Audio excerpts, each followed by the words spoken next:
आत्मविश्वासाची ज्योत. रूपा मॅडम, तुम्ही खूप छान आहात. तुमचे मन फार सुंदर आहे. तुमच्यासारखीच हिंमत आम्हा सर्वांमध्ये असती तर किती बरे झाले असते ना. रूपाची मोलकरीण नीना मोठ्या आदराने म्हणाली आणि कॉफीचा कप रूपाला देऊन आपल्या घरी निघून गेली. रूपाच्या चेहऱ्यावर स्मितहास्य होते. मागील 2 वर्षांपासून ती व्यक्तिमत्व विकासाचे वर्ग घेत होती. या क्षेत्रात तिने अभूतपूर्व यश मिळवले होते. तिच्या केंद्राची कीर्ती दूरवर पसरली होती. 2 वर्षांतच तिने आपल्या वागण्यातून, मेहनतीतून, कौशल्यातून, आत्मविश्वासाने आणि आत्मीयतेने समाजात सन्मानाचे स्थान प्राप्त केले होते. तिचे गुण आणि मनाच्या सौंदर्यापुढे तिची कुरूपता खुजी ठरली होती. अनेक विषम परिस्थितीत तपश्चर्या करून तिने आपल्या व्यक्तिमत्वाला सोन्यासारखी झळाळी दिली होती. कारण तिच्यासोबत प्रेमाची अफाट शक्ती होती. त्या दिवशी नीना गेल्यावर रूपा घरात एकटीच होती. तिचा पती विशाल आणि वकील असलेले सासरे प्रमोद खटल्याच्या सुनावणीसाठी गेले होते. हातात कॉफीचा कप घेऊन सोफ्यावर बसलेल्या रूपाला तिच्या आयुष्यातील तो काळोखा काळ आठवला. तो प्रत्येक क्षण तिच्या डोळ्यांसमोर उभा राहिला. तारुण्यातील ते दिवस रूपाला आठवले, जेव्हा अचानक एके दिवशी सामसूम रस्त्यावर रोहित तिचा रस्ता अडवत म्हणाला, माझ्या प्रिये, तू दुसऱ्या कोणाची होऊ शकत नाहीस, तू फक्त माझी आहेस. रोहितचा वाईट हेतू पाहून रूपा भीतीने थरथर कापू लागली. कशीबशी स्वतःची सुटका करून घेत पळतच घरी पोहोचली. तिला धाप लागली होती. तिची आई गीताने तिला जवळ घेतले. रूपा थोडी शांत झाल्यावर आईने विचारले, काय झाले बाळा? रूपाने रोहितबद्दल सर्व सांगितले. रोहितच्या वागण्यामुळे ती इतकी घाबरली होती की आता तिला महाविद्यालयात जायचीही इच्छा होत नव्हती. जेव्हा ती एकटी बसायची तेव्हा रोहितचे उतावीळपणे पाहणारे डोळे आणि अश्लील कृत्य तिला घाबरवायचे. काही दिवसांनी रूपा कसाबसा धीर एकवटून महाविद्यालयात जाऊ लागली. पण रोहित रोज काहीतरी बोलून तिला त्रास द्यायचा. रूपाने त्याला पोलिसांची धमकी दिली. तेव्हा तो म्हणाला, पोलीस माझे काहीच बिघडवू शकणार नाहीत. तू माझ्याशी लग्न केले नाहीस तर मी तुला जगू देणार नाही. रूपाने रोहितबद्दल सर्व काही तिच्या प्राचार्यांनाही सांगितले. पण प्रकरण महाविद्यालयाच्या बाहेरचे असल्याने त्यांनी विशेष लक्ष दिले नाही. रूपाला तिच्या वडिलांची खूप आठवण यायची. तिला वाटायचे की जर वडील हयात असते तर तिला कोणीही असा त्रास देऊ शकला नसता. रूपा आणि तिच्या आईला शांतपणे जगणे कठीण होत होते. अनेक अडचणींचा सामना करून रूपाने MA मानसशास्त्राची अंतिम परीक्षा दिली होती.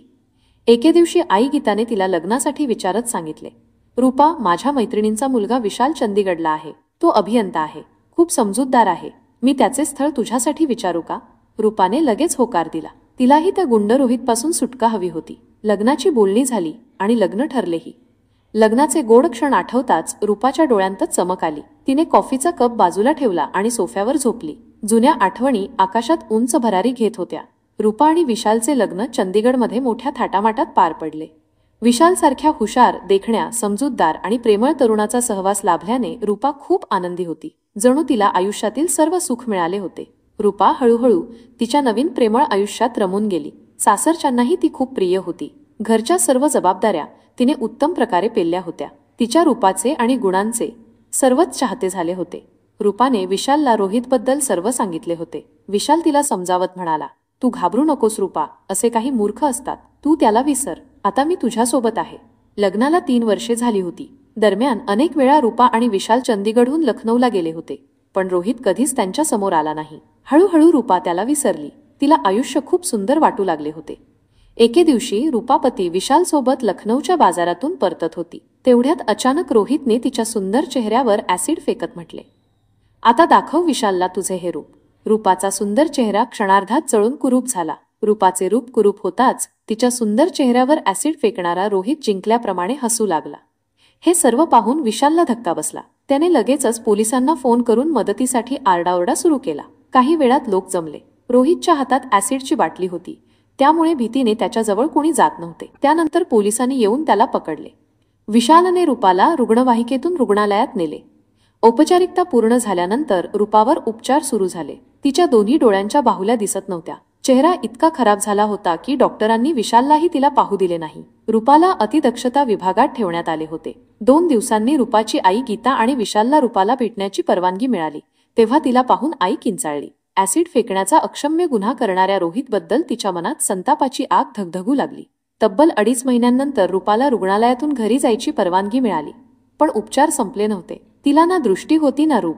तिच्यावर आणखी अनेक शस्त्रक्रिया कराव्या लागल्या. विशाल रूपाला घेऊन चंदीगडला परतला. तिथे तिच्या डोळ्यांवर आणि चेहऱ्यावर अनेक शस्त्रक्रिया झाल्या. हळूहळू तिची दृष्टी परत आली. या घटनेनंतर रूपाने पहिल्यांदा जग पाहिले तेव्हा तिच्या आनंदाला पारावार उरला नाही. मात्र स्वतःचा चेहरा पाहून ती किंचाळली. स्वतःचे भूत आरशात पहिल्यासारखे तिला वाटले. तिने विशालला मिठी मारली आणि मोठ्याने ओरडली, विशाल, कुरूप चेहऱ्याने मी तुझे आयुष्य खराब करू शकत नाही. मला जगायचे नाही. माझ्यावर इतके प्रेम करू नकोस.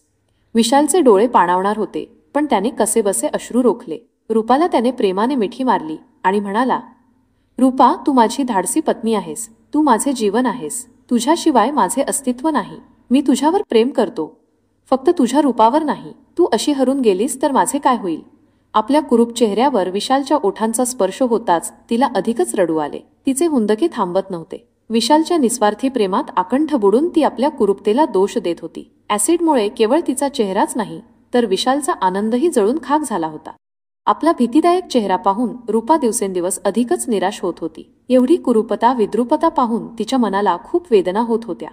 जेव्हा ती लोकांना तिच्याकडे टक लावून बघताना पाहायची, तेव्हा तिला असे वाटायचे की जणू सर्वच तिची कुरूपता पाहून घाबरले आहेत. प्रत्येक नजर तिचे मन हेलावून टाकत होती. एके दिवशी रूपा संतापून म्हणाली, विशाल, माझ्यासारख्या कुरूप मुलीसाठी तुझे आयुष्य का वाया घालवतोस? तू पुन्हा लग्न का करत नाहीस? तुझा आनंद माझ्या या कुरूपतेवर वाया घालवू नकोस. तू मला घटस्फोट दे. विशाल प्रेमाने म्हणाला, रूपा, मी लग्नाचे सुंदर बंधन तोडण्यासाठी बांधले नाही. पती पत्नीचे मिलन म्हणजे दोन हृदयांचे मिलन असते. एखादी दुर्घटना आपल्याला वेगळे करू शकेल का? माझ्यासोबत असे काही घडले असते तर तू मला घटस्फोट दिला असतास का? रूपाने विशालच्या तोंडावर हात ठेवला. तिच्या डोळ्यांतून प्रेमाने अश्रू वाहू लागले. विशालचा त्याग आणि प्रेम पाहून तिचे मन धन्य झाले. चंदीगडमध्ये रूपावर उपचार सुरू होते. ॲसिडने जळलेल्या त्वचेसाठीच्या दीर्घकाळ चालणाऱ्या महागड्या उपचारांमुळे विशालच्या आर्थिक स्थितीवर आणि त्याच्या कामावरही परिणाम होत होता. पण त्याने रूपाला कधीच काही जाणवू दिले नाही. एका जबाबदार पतीप्रमाणे तो आपले कर्तव्य चोख बजावत होता. विशालचे वडील प्रमोद हे प्रसिद्ध वकील होते. रूपाच्या न्यायालयीन प्रक्रियेच्या कामकाजात ते रात्रंदिवस गुंतले होते. त्या गुन्हेगाराला शिक्षा व्हायलाच हवी असा निर्धार त्यांनी केला होता. याशिवाय उपचार आदींसाठी शासनाकडून मदत मिळावी यासाठीही ते प्रयत्नशील होते. अचानक रूपाला तिच्या नातेवाईकांची कडवट बोलणी आठवली. एके दिवशी एक नातेवाईक रूपाला भेटायला आला. तो रूपाला भेटला आणि निघताना विशालला म्हणाला, तू हिची जशी सेवा करत आहेस त्यासाठी तुझ्या हिमतीला दाद द्यावीच लागेल. आजकालच्या मुली एकावर प्रेम करतात तर दुसऱ्याशी लग्न करतात. तुझ्यासारख्या पतींना त्याचे दुष्परिणाम भोगावे लागतात.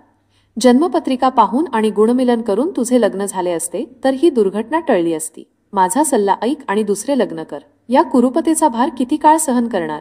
विशालचे वडील प्रमोद हे सर्व ऐकत होते. ते तावातावाने म्हणाले, भाऊ, तुम्ही तुमच्या मुलाचे लग्नपत्रिका पाहूनच केले होते ना? मग काय झाले? तुम्हाला आठवते ना, तुमची सून लग्नाच्या दुसऱ्याच दिवशी तुम्हा सर्वांना सोडून माहेरी निघून गेली. जन्मपत्रिका पाहून आणि गुणमिलन करून तुम्ही कोणता गड जिंकलात? आमच्या निष्पाप सुनेवर आरोप करण्यापूर्वी आधी तुम्ही स्वतःच्या घरात डोकावून पाहायला हवे होते. त्या दिवशी नातेवाईकाचे बोलणे ऐकून रूपाला पुन्हा कोणीतरी तिच्यावर कडवटपणाचे ॲसिड फेकल्यासारखे वाटले. तिचे मन प्रचंड दुखावले गेले. चेहरा लपवून ती रडू लागली. विशाल रूपाचा हात हातात घेऊन म्हणाला, तू काळजी करू नकोस रूपा. मी तुझा नवरा आहे आणि तुझ्यासोबत आहे. कुणी असे निरर्थक बोलतो तेव्हा वाटते की त्याचे तोंड फोडून टाकावे, पण हा यावरचा उपाय नाही. जोपर्यंत महिलांना समाजात मानाचे स्थान मिळत नाही तोपर्यंत ही परिस्थिती अशीच राहणार आहे. अशा संकुचित वृत्तीच्या लोकांची विचारसरणी बदलायला हवी. रूपा विशालच्या मांडीवर डोकं ठेवून रडत होती. विशाल तिच्या केसांवरून हात फिरवत म्हणाला, माझ्या रूपाने पुन्हा हसायला शिकावे अशी माझी इच्छा आहे. स्वतःला पुन्हा पुन्हा कुरूप म्हणणे थांबव. रूपा, माझ्यासाठी तू पूर्वी इतकीच आजही सुंदर आहेस. तुझे मन किती सुंदर आणि पवित्र आहे हे मला माहीत आहे. असे प्रेमाने सांगत विशालने रूपाला ज्यूस देऊन झोपायला लावले. प्रत्येक दिवस एक नवीन दिवस ठरत होता. काही जखमा कोरड्या पडायच्या तर काहींच्या टोचून बोलण्यामुळे नव्या जखमा मनाला पोखरायच्या. विशालने हळूहळू रूपाचे मन प्राणायामाकडे वळवले. तो तिला नेहमी सांगायचा की तुझ्या मनाचा आवाज ऐक, ते खूप सुंदर आहे. रूपा, तुला अशा गुन्हेगारांविरुद्ध लढायचे आहे. तुझ्यात हिंमत असायला हवी. तू सुंदर आहेस, शक्तिशाली हो, मानसशास्त्राची जाणकार आहेस. तुझ्या आत अनंत शक्ती दडलेल्या आहेत. तू हार पत्करू शकत नाहीस. मनात आशा निर्माण करून आणि विश्वास जागवून तुला समाजातील वाईट शक्तींचा नाश करायचा आहे.